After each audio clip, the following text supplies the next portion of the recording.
again. Here comes the Spider-Man.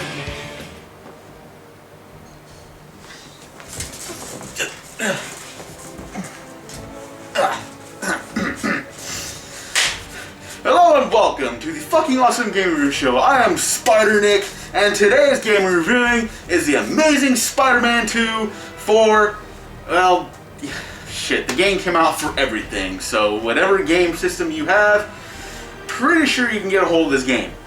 Unless you still have like a GameCube or a PS2 or the first Xbox, then you're probably not playing this game. The Amazing Spider-Man 2 loosely, very loosely, follows the events of the movies of the same name. If you don't know the lore of Spider-Man by now, I just don't know what to tell you. But just for the hell of it, here's the short version. Spider-Man's parents die, he's raised by his aunt and uncle. His uncle dies because Spider-Man could have stopped a criminal, but he didn't. And Spider-Man felt so guilty that he decided to become Spider-Man and start saving the world and stuff. So yeah, I just saved like 65 years of bullshit. All of the mechanics of the first Amazing Spider-Man game, as well as every Spider-Man game in the past 15 years, are here. You web swing, you fight bad guys, you pretty much do everything that a Spider-Man can apparently, which is weird because I don't ever remember spiders being able to fight crime. Oh, shut up. The joke wasn't that bad. Combat is more or less reminiscent of the Batman Arkham series. You know, that combat system that every superhero game since then has been using. It's basic, but it gets the job done. So yeah, I think most people know the drill by now. I got one button that's for the basic attacks. Then you got another button that's for the counter attacks.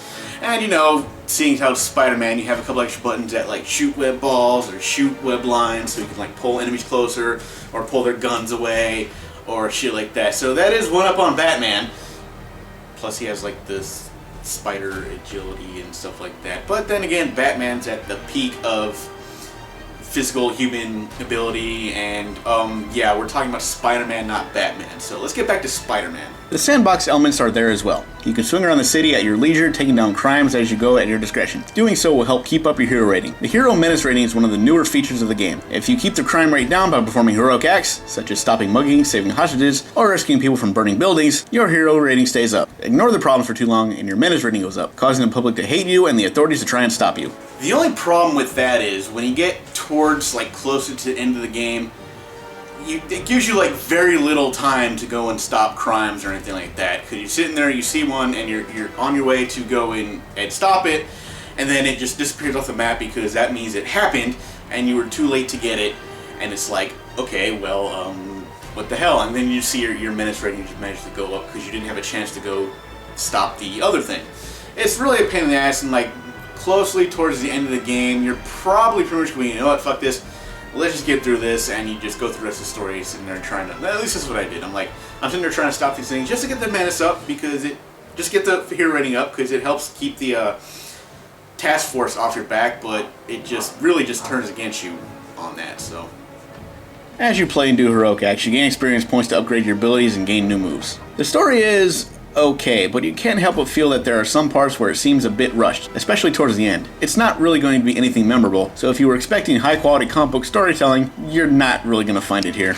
It does kind of elaborate on a couple of things that happened in the first game. If anybody remembers the stuff that happened in the first game, it kind of does carry over into this one. So even though it's supposed to be based on the movie, it's kind of separate from the movie, but it kind of follows like the same typical formula of the movie, just throwing extra stuff in there that wasn't in the movie and stuff like that. So, as an example, in the first game, first main Spider-Man game, you go to a scene where you have to break Blizzard out of prison. Spoiler alert if you didn't play the first game, but I'm pretty sure by now, if you haven't, you don't care.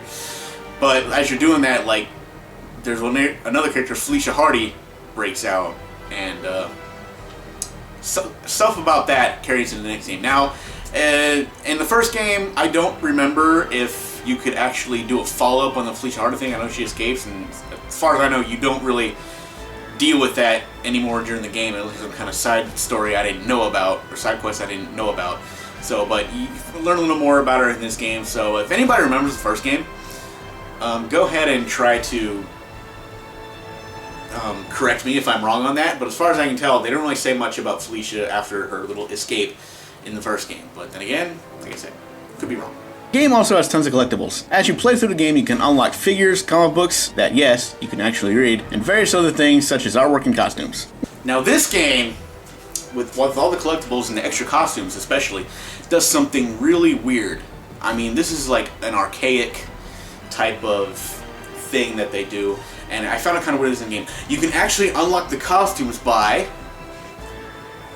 get this, playing the game.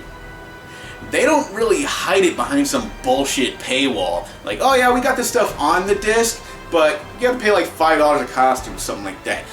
Batman Arkham series, I'm looking in your direction. But yeah, so you can like just do certain things. You like, if you collect a certain amount of things or go to certain parts of the game, you can unlock other Spider-Man costumes, and it's really cool. So I kind of like that they did that. You know, it gives you something to replay the game with.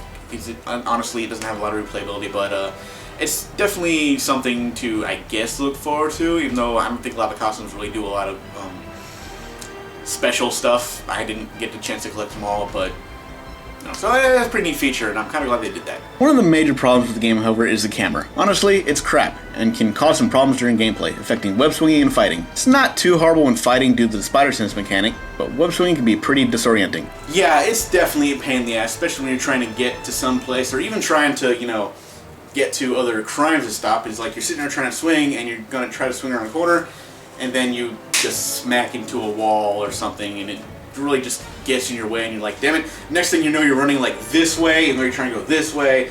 It's just, you know, but then again, I don't think I've ever played a 3D Spider-Man game where the camera actually worked. It's always some big, stupid mess that just doesn't work when you're trying to web swing. So, maybe one day we'll have that magical Spider-Man game where we'll have like the perfect camera, you can web swing, and it'll just be awesome. But as of right now, no, that doesn't exist. The game also has somewhat of a conversation wheel going on during some cutscenes. There's really nothing spectacular about it, and it seems very unnecessary to even have it in the game to begin with. But I guess the developers had to put something in there that seemed new. Amazing Spider-Man 2 is a basic bare-bones action game. It's not exceptional, but it's not horrible either. It will make for a fun weekend rental if you really need your superhero game fix. As far as Spider-Man games go, there have been worse. So yeah, one of the better games, but not one of the worst games. It's pretty much identical to the first Amazing Spider-Man, which actually was I thought a pretty decent game. And this one isn't as bad either, but you know, there's a couple extra things that aren't really all that great anyway. But it was a pretty decent game. Not really a lot going on, but they just kind of rushed through it in certain parts or whatever. And it's I mean, it's actually got some pretty decent music in it too, believe it or not. It has like that just action-y type music that you would hear like in the movies. It actually works out pretty good, so yeah, it's pretty good music, but basically it's your average like action game. I'm gonna go ahead and give this game a C+. I mean, it's got all the right elements, but there's just also a lot missing on it too. So like I said, go ahead and give it a try as a weekend rental if you want to. Don't worry about it spoiling anything from the movie. I haven't seen the movie yet. It's not going to, because a lot of stuff happens in the game that just straight up doesn't happen in the movie. But go ahead and give the game a try. I think you'll like it. So this has been another episode of the fucking awesome Game Review Show. I will see you guys next time. But for now, I'm off. Oh! Ow! Oh! Jeez!